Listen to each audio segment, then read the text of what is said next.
பிஸ்மில்லாஹிர் ரஹ்மானிர் ரஹீம். திரு ஃபைசுல் ஹபீப் ஹாஜா ஹபீபுல்லா ஷா அலைஹி ரஹ்மா அவர்கள் அருளியது. அத்தியாயம் 27.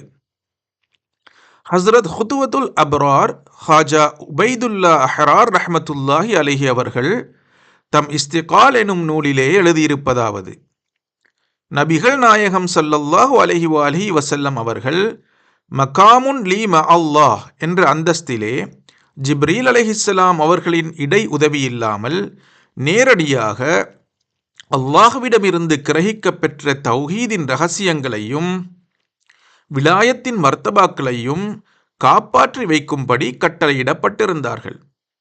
எனவே சத்தியமான வேட்கை இல்லாதவர்களுக்கு இந்த பரம இரகசியங்களை வெளிப்படுத்தக்கூடாது. இதன் காரணமாகத்தான் இந்த சுன்னத் சூஃபியாக்களிடம் மட்டும் அனுஷ்டான பூர்வமாக திகழ்ந்து வருகின்றது. தவிர ஜிப்ரீல் அலைஹிஸ்ஸலாம் அவர்களின் வாயிலாக கிடைக்கப் பெற்றுள்ள நுபுவத்தினுடைய அந்தஸ்தின் சட்டதிட்டங்களை மட்டும் நபிகள் நாயகம் ஸல்லல்லாஹு அலைஹி வஸல்லம் அவர்கள் சொந்தமானவர்களுக்கும் பொதுவானவர்களுக்கும் எல்லோருக்குமே அவர்கள் வேண்டிக் கொண்டிருந்தாலும் வேண்டிக் கொள்ளாதிருந்தாலும் போதித்து வந்தார்கள். ஒரு நாள் நபிகள் நாயகம் ஸல்லல்லாஹு அலைஹி வஸல்லம் அவர்கள் மன சஞ்சலத்துடன் உட்கார்ந்திருந்தார்கள். அவர்களின் ஏக்கத்துக்கு காரணம் என்னவெனில், யாவரும் என்னிடம் வந்து ஷரியத்தின் கட்டளைகளை மட்டும் கேட்டுக்கொண்டு போய்விடுகின்றார்களே, பாத்தின் சம்பந்தப்பட்ட இரகசியங்களை யாரும் கேட்கவில்லையே, இந்த பரம இரகசியங்களை நான் என்னுடனேயே கொண்டு போய்விட வேண்டியது தானா என்பதாகும். இப்படி இருக்கையிலே காரணம் இல்லாமல் காரியமில்லை என்ற அல்லாஹுவின் நாட்டப்படி இந்த பிரச்சினையே ஹஸ்ரத் அலியன் கர்ரமல்லாஹு தஆலா வஜ்ஹஹு ரலியல்லாஹு தஆலா அன்ஹு அவர்களின் உள்ளத்திலும் எதிரொலித்தது. அதாவது, இதுகாலமும் நான் நபிகள் நாயகம் ஸல்லல்லாஹு அலைஹி வஸல்லம் அவர்களிடம் கேட்டு படித்து கொண்ட ஹுக்கும்களெல்லாம் வெளிப்படையான வாஹிரான வழிபாடு சம்பந்தப்பட்டவையாக இருக்கின்றன. அதன்படி அமல் செய்தேன்.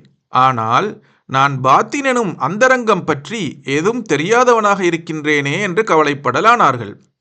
இந்த சிந்தனையுடன் ஹஸ்ரத் அலியன் கர்ரமல்லாஹு தஆலா வஜ்ஹஹு ரலியல்லாஹு அன்ஹு அவர்கள் நபிகள் பெருமானார் ஸல்லல்லாஹு அலைஹி வஸல்லம் அவர்களின் திருச்சபையிலே வந்தார்கள்.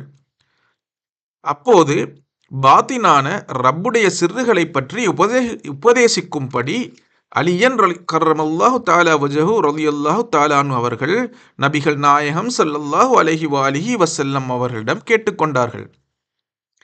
இதனால் நபிகள் நாயகம் ஸல்லல்லாஹு அலைஹி வஸல்லம் அவர்கள் மட்டற்ற மகிழ்ச்சி அடைந்தார்கள். ஆம், மனப்பூர்வமாய் யாரும் வேண்டிக் கொள்ளாத நிலையிலே இந்த பாத்தினான இரகசியங்களை யாருக்கும் வெளியிடக்கூடாது என்று எனக்கு உத்தரவிடப்பட்டிருந்தது. அல்ஹம்துலில்லாஹ், இந்த அஸ்ரார்களை அறிய வேண்டுமென்ற அவாவை அல்லாஹு தஆலா தான் உமக்கு அருளியிருக்கின்றான். ஆகவே சொல்கின்றேன், கேட்பீர்களாக என்று அலியன் கர்ரமல்லாஹு தஆலா வஜ்ஹஹு ரலியல்லாஹு தஆலா அன்ஹு அவர்களுக்கு நாயகம் ஸல்லல்லாஹு அலைஹி வஸல்லம் அவர்களிடமிருந்து அறிவிக்கப்பட்டது. அலியே, நான் ரப்பிடமிருந்து நேரே பெற்ற சிர்றுகளை உமக்கு விளக்குகின்றேன். விலாயத்துடைய மர்த்தபாவிலே நீர் என்னைப் போலவே இருக்கின்றீர்கள் என்றாலும் இத்துறையில் ஹக்கை முஆயினா செய்வதும் ஹக்கை முஷாஹதா செய்வதும் அவசியமான இபாதத்தாகும். இந்த இரகசியமானது ஹஸ்ரத் அலி ரலியல்லாஹு தஆலா அன்ஹு அவர்களிடமிருந்து சூஃபியா வகுப்புகளின் ஷேகுமார்களுக்கு பரவியது.